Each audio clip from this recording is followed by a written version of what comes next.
తక్కువ తేడాతో ఓడిపోతే నా ప్రత్యర్థినే తెలుగుదేశం పార్టీలో నుంచి వైఎస్ఆర్ కాంగ్రెస్ పార్టీలో తీసుకొచ్చి నా కేడీసీసీ బ్యాంక్ చైర్మన్ పదవిని దేశంలోనే నెంబర్ 1 స్థానంలో నిలిపితే దాన్ని కూడా తీసేసి వెన్నుపోటు పొడిచిన పరిస్థితి.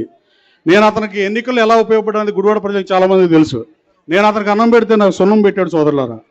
కేసీఆర్ గారి కాలు ఇరిగితే జగన్మోహన్ రెడ్డి గారు వెళ్ళి పలకరించాడంట.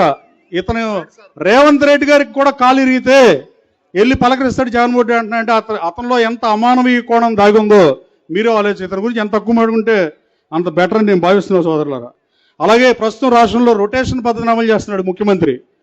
రాజీవ్ గాంధీ గారు 87-88లో రొటేషన్ డీలిమిటేషన్ 2 పెడదాం అనుకుంటే లోక్సభలో డీలిమిటేషన్ ఒకటే పెట్టి నంది అల్లయ్య గారు ఎస్సీ ఎంపీలు వెళ్ళి మేము ఎక్కడ పడితే అక్కడ పోటీ చేయలేమంటే డీలిమిటేషన్ ఒకటే ఉంచి రొటేషన్ పద్ధతిని తీసాడు ఆయన. అలాంటి రొటేషన్ విధానాన్ని వాడు జగన్మోహన్ రెడ్డి గారు ఈ రాష్ట్రంలో ప్రవేశపెట్టాడు. ఎమ్మెల్యేలు ఇంటించెట్టు అటునించెట్టు. దీని వెనకమాల ఒక కారణం ఉందని నేను నమ్ముతున్నా.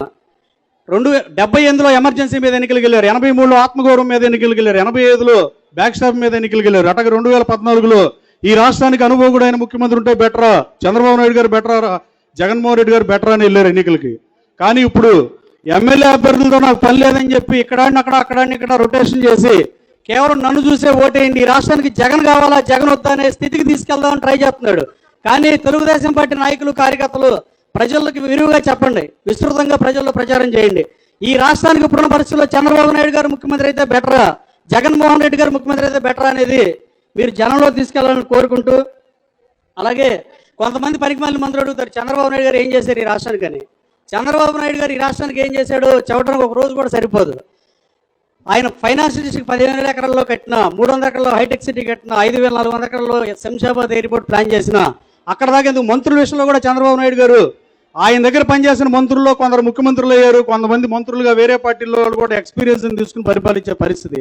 కానీ ఈరోజు ఈ రాష్ట్రంలో ఎలాంటి మంత్రులు పరిపాలిస్తున్నారో మీకు తెలియదు కదా. వీళ్ళు బూతులు జరుగుతున్న తప్ప వీళ్ళకి మరేది చేత కాదు. ఒక శాఖ మీద సమీక్ష చేసే పరిస్థితే అసలు ఈ రాష్ట్రంలో లేదు. ఈ తిట్టినాళ్ళకే మంత్రి పదవులు ఇచ్చి ఆ మంత్రులు కొన్ని విలువ కూడా తీసేసిన పరిస్థితి ఈ రాష్ట్రంలో నెలకొని ఉంది. అలాగే